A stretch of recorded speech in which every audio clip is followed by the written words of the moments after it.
الحمد لله نحمده ونستعينه ونستغفره ونعوذ بالله من شرور أنفسنا ومن سيئات أعمالنا من يهده الله فلا مضل له ومن يضلله فلا هادي له وأشهد أن لا إله إلا الله وحده لا شريك له وأشهد أن محمدًا عبده ورسوله أما بعد فأعوذ بالله من الشيطان الرجيم بسم الله الرحمن الرحيم إنا أعطيناك الكوثر فصل لربك وانحر إن شانئك هو الأبتر وقال رسول الله صلى الله عليه وسلم أنا سيد ولد آدم ولا فخر أو كما قال عليه الصلاة والسلام وقال رسول الله صلى الله عليه وسلم أنا خاتم النبيين لا نبي بعدي أو كما قال عليه الصلاة والسلام اللهم صل على محمد وعلى آل محمد كما صليت على إبراهيم وعلى آل إبراهيم إنك حميد مجيد اللهم بارك على محمد وعلى آل محمد كما باركت على إبراهيم وعلى آل إبراهيم إنك حميد مجيد معزز محترم آدم ډېرو زیاتو درنو حقوق مسلمانانو دا مجلس هم الله تعالی د خیر او برکت وګرځوه او په دې مجلس کې الله تعالی تاسو له د دنیا او د آخرت دواړه خیرونه راکړي معزز محترمو دا مجلس د ختم النبوت په نوم باندې جوړ دی او زمونږ د عالمانو کوشش دا راغلی چې موږ د خپل ملګري دوستان عوام او خواص دا خپل راروان نسل دا خپل بچی په دې باندې پوی کو چې دا ختم النبوت څه ته ویل کیږي او بیا چې موږ دا جلسه جوړه کړې ده په ختم النبوت باندې موږ ځان پوی کو نو موږ دا جلسه د ختم النبوت ته څه لپاره جوړه کړې ده په دې دوه خبرو به انشاءالله زه خبره کوم زموږ د مسلمانانو اجماعي عقیده ده په دې کې د چا اختلاف نشته څونه فرق که هغه هرې فرقې سره تعلق ساتي خو د ټولو دا عقیده ده چې الله تعالی د انسانانو د هدایت لپاره یو مخصوصه ډله رالیږلې ده چې هغې ته پیغمبران انبیا او رسل وایي بیا تقریبا اجماع په دې باندې دا راغلې ده چې د دې ابتدا په حضرت آدم علیه السلام باندې شوې او په دې کې ډېر لوی لوی او عظیم الشان شخصیت چې هغې باندې تقریبا د نن ټولې دنیا اکثر خلک متفق راغلی دي لکه حضرت ابراهیم علیه السلام حضرت موسی علیه السلام حضرت نوح علیه السلام چې دا عیسیان هم وایي چې پیغمبر دی یهودیان هم وایي چې پیغمبر دی او موږ مسلمانان هم وایو چې پیغمبر راغلی دی دا انبیا په دې کې نه تیر شوي دي خو په دې انبیاو کې په 140,000 پیغمبرانو کې الله تعالی یو داسې پیغمبر را لیږلی دی یو داسې خصوصیات یې ول ورکړي دي یو داسې فضائل یې ول ورکړي دي چې هغه خصوصیات او فضائل په بل پیغمبر کې موږ ته نه میلاویږي دا صرف په محمد رسول الله صلی الله علیه وسلم کې میلاویږي دې موضوع ته ملیان صاحبان او محققین په خپل اصطلاح کې خصائص النبی وایي خصائص النبی دې ته ویل کېږي چې داسې څه خصوصیات دي چې په نورو پیغمبرانو کې نشته او په محمد رسول الله صلی الله علیه وسلم کې شته یو ډېر لوی عالم او یو ډېر لوی محدث تیر شوی دی د شوافیو ډېر لوی عالم دی امام ابن ملقن المصری القاهري الشافعي ورته ویل کېږي یو کتاب یې لیکلی دی د خصائصو د رسول الله صلی الله علیه وسلم چې د الله د پیغمبر خصوصیتونه څه دي مونږ احنافو کې یو ډېر امام تیر شوی دی لوی ابن طولون ورته ویل کېږي کتاب یې لیکلی دی د رسول الله صلی الله علیه وسلم د خصائصو متعلق چې خصوصیتونه د رسول الله صلی الله علیه وسلم څه دي شوافیو کې جلال الدین سیوطي رحم الله یو امام تیر شوی دی کتاب یې لیکلی دی خصائص الکبرا ادله نقل کړي دي معجزات هم نقل کړي دي او خصوصیتونه هم د الله نه پیغمبر صلی الله علیه وسلم نقل کړي دي چې داسې څه خصوصیات دي چې په نورو پیغمبرانو کې نو او په محمد رسول الله صلی الله علیه وسلم کې ډیر دي. دا تقریبا 74 یا 75 خصوصیات راغلي دي. په دې خصوصیاتو کې یو خصوصیت دا دی چې د الله پیغمبر صلی الله علیه وسلم الله تعالی کافة الناس ته رالیږلی دی، که انسانان دي او که جنات دي، که عرب دي او که عجم دي، بلکې د علامه سبکي رائے چې فرشتو ته هم د رسول الله صلی الله علیه وسلم بعثت شوی دی او فرشتې دا په رسول الله صلی الله علیه وسلم په ایمان باندې مکلف راغلی دي. دویم دا دی چې زموږ پیغمبر آخري پیغمبر راغلی. دا خصوصیت الله تعالی نور پیغمبرانو ته نه دی ورکړی. دا خصوصیت ته محمد رسول الله صلی الله علیه وسلم دی. دا برکت ته محمد رسول الله صلی الله علیه وسلم دی. دا خاصیت ته الله د پیغمبر محمد رسول الله صلی الله علیه وسلم دی چې دقه شان خاصیت چې ختم النبوت الله تعالی د حضور صلی الله علیه وسلم په ذاتي بابرکات باندې کړی دی. دا زموږ عقیده ده. مونږ د الله نه پیغمبر صلی الله علیه وسلم نه دیخوا پیغمبر نه منو. دا زموږ اعلان راغلی دی. 100 کاله وشو د حضور صلی الله علیه وسلم د وفات نه پس 100 کاله کې امت اجماع کړې ده، احادیث په دلالت کوي، آیاتونه د الله د کتاب دلالت کوي، امامان په دې باندې اتفاق کوي چې د الله د پیغمبر صلی الله علیه وسلم نه پس بل پیغمبر نه راځي، نه صریحي راځي، نه بروزي راځي، نه ذلي راځي، نه تشریعي راځي، نه ښکاره راځي، نه پټ راځي. الله تعالی پر رسول الله صلی الله علیه وسلم د نبوت دروازه ختمه کړې ده او درېدلې ده او د الله د پیغمبر صلی الله علیه وسلم نه پس پیغمبري او نبوت نشته. زموږ په دې علاقو کې چې انګریز کله راغی نو د انګریز پالیسي دا راغلې وه چې په مسلمانانو کې توړ پیدا کړي. زموږ په دې علاقو کې ډېر خلک د مسلمانانو د توړ دپاره پیدا شو چې هغوی د مسلمانانو جمعیت خراب که، هغوی د مسلمانانو عقیدو ته نقصان ورسو، هغوی د مسلمانانو اتفاق خراب که. ځان له موضوع راغلی ده. خو په هغه کسانو کې یو کس چې د مسلمانانو جمعیت، د هغوی عقاید، د هغوی اتفاق، د هغوی هغه اتحاد یې خرابو، یو ملعون قادیانی راغلی دی. غلام احمد قادیانی. غلام احمد قادیانی دا د انګریز په وخت کې نه پیدا شوی دی. تاسو ته زمونږ مرګرو دوستانو مفتی طاهر صاحب ده ووی چې هېڅ نسبت یې د الله نه پیغمبر صلی الله علیه وسلم سره نشته چې نسبت خاک را به عالم پاک. عالم پاک ته وګوره، یعنی د رسول الله صلی الله علیه وسلم ذات بابرکات ته وګوره او دې مردار ته وګوره، هېڅ نسبت یې نه جوړېږي. دا ځان سره یاد سات. الله تعالی د الله د پیغمبر صلی الله علیه وسلم متعلق فرمای انا اعطیناک الکوثر. یا پیغمبر یا محمده تعالی موږ د دنیا او د آخرت خیرونه درکړي دي. د دنیا او د آخرت ته خیرونو جنډه دا ستا په لاس کې نه راغلې ده. د الله پیغمبر صلی الله علیه وسلم فرمای د حمد جنډه په قیامت کې زما لاس کې نه راغلې ده. د الله پیغمبر صلی الله علیه وسلم فرمای مال الله دا فضیلت را کړی دی چې زما رب مخکې څوک جنت ته نه داخلیږي. د جنت چابیانې، د جنت کنجانې دا د رسول الله صلی الله علیه وسلم په لاس کې نه راغلی دي. د الله پیغمبر صلی الله علیه وسلم فرمای اول په مخلوقاتو کې به زما قبر کلاویږي، زما د قبر د کلاوېدو نه مخکې به د چا قبر نه کلاویږي. د الله پیغمبر صلی الله علیه وسلم فرمای د شفاعت الکبرى اعزاز الله تعالی ما ته راکړی دی. زما نه وروسته به بیا شفاعتونه شروع کیږي. رسول الله صلی الله علیه وسلم فرمای انبیا به د ما دربار کې راشي. د بخاري حدیث دی. څوک بنده الله دربار کې سوال نشي کولی چې یا الله حساب کتاب شروع کا. دا حساب کتاب به الله تعالی په دعا او د سجدې د رسول الله صلی الله علیه وسلم نه پس شروع کیږي.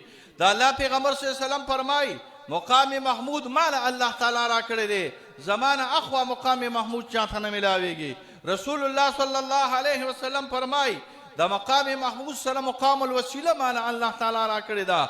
دا د خیر د جنت الفردوس اعلی ترین مقامات الله تعالی رسول الله صلی الله علیه وسلم لور کړی دی. که زر کالم ته لا اله الا الله وې خو چې محمد رسول الله صلی الله علیه وسلم دی نه ویلې نو یاد ساته چې ایمان د کامل لري، جنت ته داخلېدی نشي، اسلام کې د نقصان راغلی دی. علی بستا ایمان کمال ته رسیدلی وي، علی بستا ایمان ستا دین کمال ته رسیدلی، علی بر جنت انشاءالله کنجانې د رسول الله صلی الله علیه وسلم د شاته مبارک داخلي کې به جنت ته چې کله ته ووایې چې لا اله الا الله محمد رسول الله محمد صلی الله علیه وسلم د الله پیغمبر دی او اخیری پیغمبر راغلی چې د عقیده دی راغلی. دویمه خبره یاد ساتئ ځان سره، د الله د طرف نه اعلان راغلی دی ان شانئک هو الابتر. ای پیغمبر یا محمد صلی الله علیه، ستا دشمن به هلاک وي، ستا دشمن به ذلیل وي، ستا دشمن به خوار وزاري. په دې دنیا کې هم ستا دشمن خوار وزاري، په هغه دنیا کې هم ستا دشمن خوار وزاري. دشمن یې پیژنې څوک راغلی دی؟ ابو جهل. دشمن یې پیژنې څوک راغلی دی؟ ابو لهب. دشمن یې پیژنې څوک راغلی دی؟ عتبه او شیبه. هر هغه کس چې هغه د الله د پیغمبر صلی الله علیه وسلم خلاف میدان ته راوتلی، هغه په هغه وخت کې الله تعالی شرمولی دی، په هغه وخت کې الله تعالی ذلیله کړی دی، په هغه وخت کې الله تعالی رسوا کړی دی، بیا هم الله تعالی رسوا کړی دی، ذلیله کړی دی. او په پاکستان کې به او د پاکستان نه ما سوا په ټوله عالمي نړۍ کې به هغه کس ذلیل او خوار او رسوایي تباه بربادي چې هغه د رسول الله صلی الله علیه وسلم ختم النبوت ته یا د رسول الله صلی الله علیه وسلم دشمنۍ ته لاس واچوي. دا زموږ عقیده راغلې. تاج وتحت ختم نبوت، تاج وتحت ختم نبوت، قادیانیت، قادیانیت. دا جلسه مونږ ولې کوو؟ دا جلسه په کار وه چې مونږ کوله په پنجاب کې قادیانان دي. دا جلسه مونږ له پکار ده چې مونږ کوله په سند کې قادیانان دي. دا جلسه مونږ له پکار ده چې مونږ کراچۍ کې کوله قادیانان دي. زمونږ علاقو کې قادیانان نشته الحمدلله. خو دا مونږ د خپل عشق اظهار کوو، دا مونږ د خپل مینې اظهار کوو، دا مونږ د خپل اخلاص اظهار کوو. دا مونږ دې ټولې دنیا ته ښیو، دا مونږ دې ټول عالم ته ښیو. که ته د الله د پیغمبر صلی الله علیه وسلم خلاف پاسې، د الله د پیغمبر صلی الله علیه وسلم په دشمنۍ کې پاسې، زما د قوم بچی بچی به عاشق د محمد رسول الله صلی الله علیه وسلم، زما د قوم بوډا بوډا به عاشق د محمد رسول الله صلی الله علیه وسلم، زما د قوم زنانه او نارینه دا به د عشق اظهار د محمد رسول الله صلی الله علیه وسلم کوي. دا میدان دا ته موږ نه نشي ګټلی انشاءالله. دا میدان قادیانی نشي ګټلی انشاءالله. دا میدان امریکا نشي ګټلی انشاءالله. دا میدان هندوستان نشي ګټلی انشاءالله. دا میدان په پاکستان کې قادیانی نواز خلک یا امریکا نواز خلک نشي ګټلی څو پورې چې انشاءالله په دې پاکستان کې د دیوبند د عالمانو، د دیوبند د چینی والا سکول والا خلک موجود وي. عالمان یې خلا پرېږده، قسم دې په الله باندې چې په دې وطن کې د دیوبند د دویمې او د درېیمې درجې طالبان موجود دي. دا د عشق او محبت میدان دا موږ نه انشاءالله الله څوک هم نشي ګټلی. نعرې تکبیر. مونږ په دې معامله کې د دنیا معاملو ته نه ګورو، مونږ په دې معامله کې د دنیا منفعتونو ته نه ګورو، مونږ په دې معامله کې د جیلونو نه نه یریږو، مونږ په دې معامله کې د فرسونو نه نه یریږو، مونږ په دې معامله کې هیڅ قسمه کمپرومایز نه کوو. زمونږ یو شعر دی ګورې دا یاد ساتئ او ډېر ښایسته شعر دی ګورې یاد ساتئ. هغه شعر دا دی مونږ لیونه یو په دې نه یو چې تاوان دی پکې. ماشاءالله. مونږ لیونه یو په دې نه یو چې تاوان دی پکې، اور ته وردانګو چې څوک وایي چې جانان دی پکې. دا زمونږ عقیده ده. مونږ اور ته وردانګو، مونږ د قربانۍ لپاره ودرېږو، مونږ سرونه ورکوو چې کله نوم د آقا محمد رسول الله صلی الله علیه وسلم راشي. هغه لاس پرې کوو په پاکستان کې، هغه ګریوان شلو په پاکستان کې، هغه قوت ختمو په پاکستان کې، هغه زور ختمو په پاکستان کې چې څوک د الله د پیغمبر صلی الله علیه وسلم مقابله کې نه پاشي. یاد ساتئ، زما بچو ګورې یاد ساتئ، خپلې ځوانۍ به د الله د پیغمبر صلی الله علیه وسلم د ختم نبوت ته قربانوئ انشاءالله. للکار ہے، للکار ہے، شعر کی للکار ہے، للکار ہے، للکار ہے. د الله د پیغمبر صلی الله علیه وسلم نه قربانوئ. مولیان به واده کوي چې زمونږ علم به د آقا نه قرباني، پیران به واده کوي چې زمونږ پیري به د آقا نه قرباني، ځوانان به واده کوي چې زمونږ ځواني به د آقا نه قرباني، مالدار به واده کوي چې زمونږ مال به د آقا نه قرباني، کوتکمار ټوپکمار دا به واده کوي چې زمونږ بدماشۍ به د الله د پیغمبر صلی الله علیه وسلم نه قرباني. مونږ به دا واده کوو چې زمونږ سر مال جان دا د الله د پیغمبر صلی الله علیه وسلم نه قربان دی. آقا که چېرته ستا د نوم ستا د نوم دپاره د ختم النبوت اواز اوچتېده. دې تنظیمونو زما دې مشرانو ما ته اعلان وکړه چې راشه پلانکې ځای کې د آقا د عشق او د محبت د آقا د عشق او د محبت د رسول الله صلی الله علیه وسلم د عشق او د محبت جګړه ده، میدان ته راشه، قرباني ده. زه به خپله قرباني د الله دربار کې پیش کوم. تاج و تخت ختم نبوت، علماء ختم نبوت، مجاهدین ختم نبوت، فدایان ختم نبوت. تاسو کې ډېر چل راغلی دا مونږ ته وایي ورځئ به پې مولیانو ورځئ پې چې شاته وګورو که نه.